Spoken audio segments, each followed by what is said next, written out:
Welcome back to West Texas View.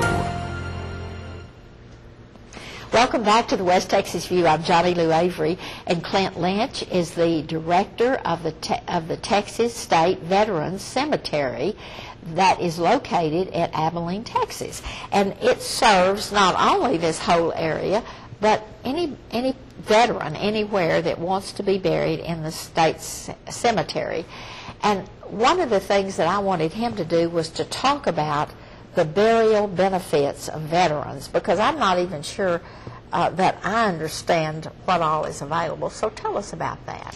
What the state veterans cemeteries offer is in line with what a veteran is eligible for at a national cemetery. What we will provide is the grave space, the opening and closing of that grave space. If the veteran or their spouse is going to be buried in a casket, we'll provide a concrete grave liner. That's a box that the casket will sit inside of. And, of course, we provide the headstone and the perpetual care. We're going to make sure that cemetery is befitting those heroes that are actually buried out there. And it is so pretty. Oh, but you said that they're eligible for anything that they would be for a national cemetery. Yes, ma'am. But am I correct that the state of Texas is the only one that has state cemeteries for veterans? No, ma'am. There are state cemeteries all throughout the U.S. Okay. Yes, ma'am. This is, like within the past 5 years, 4.5 years, this is a new thing for Texas. Our cemeteries were constructed to supplement the national cemeteries throughout Texas. And the national cemeteries in Texas are in Dallas, Houston, San Antonio, and El Paso. And the reason the cemeteries were strategically placed around the state is to better serve the veteran population. It's not always easy for a family to go and bury a loved one in Fort Bliss or El Paso if they've got to drive 4 or 5 hours, or Dallas or San Antonio.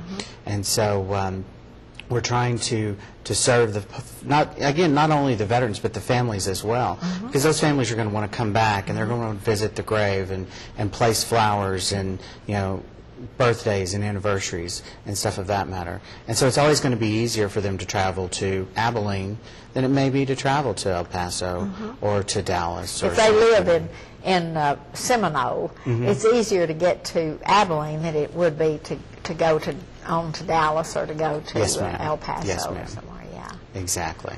And so, but that is a big expense. The concrete box, the liner box, and the headstone, and the land space. That is a big chunk of the burial cost right there. Yes, ma'am. Yes, ma'am. And then, of course, being in a perpetual care. And that is such a beautiful cemetery out there with the rolling hills and the berms and everything built into it. But the other thing that I think is so beautiful is that it's kind of up on a crest of a hill, and so you can see a lot of different directions from that cemetery. Yes, ma'am. The cemetery itself is gorgeous. Even for only being almost a year old, it's beautiful.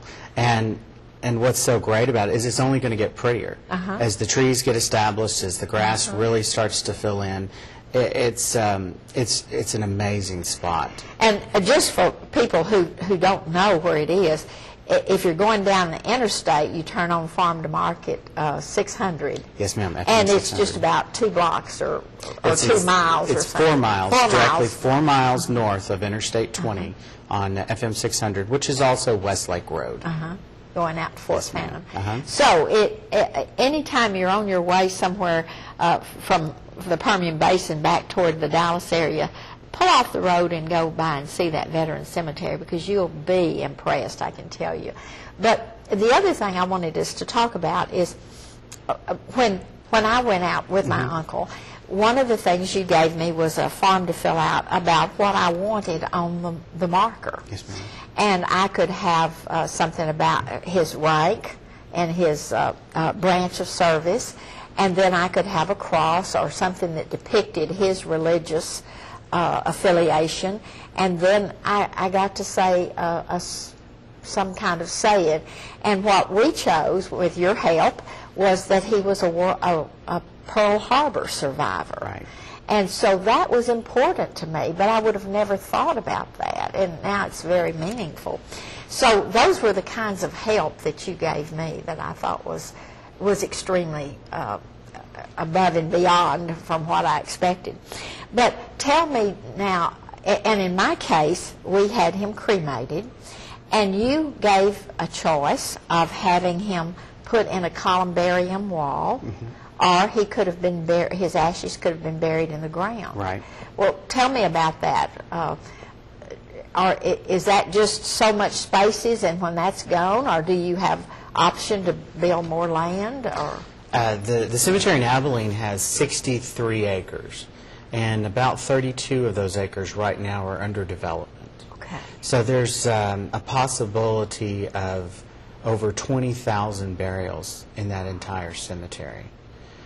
So when one section is full, then we just open another section. When one columbarium is full, then we will build another. So anything that we need, the states works very closely with us, and the VA works closely with us because the cemetery was built through a grant from the VA, and it's equipped and operated by the state of Texas.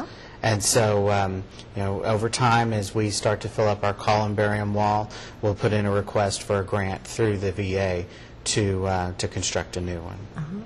Well, as we heard last week, we had some people from the Texas Land Board here, and as we heard last week, they really got.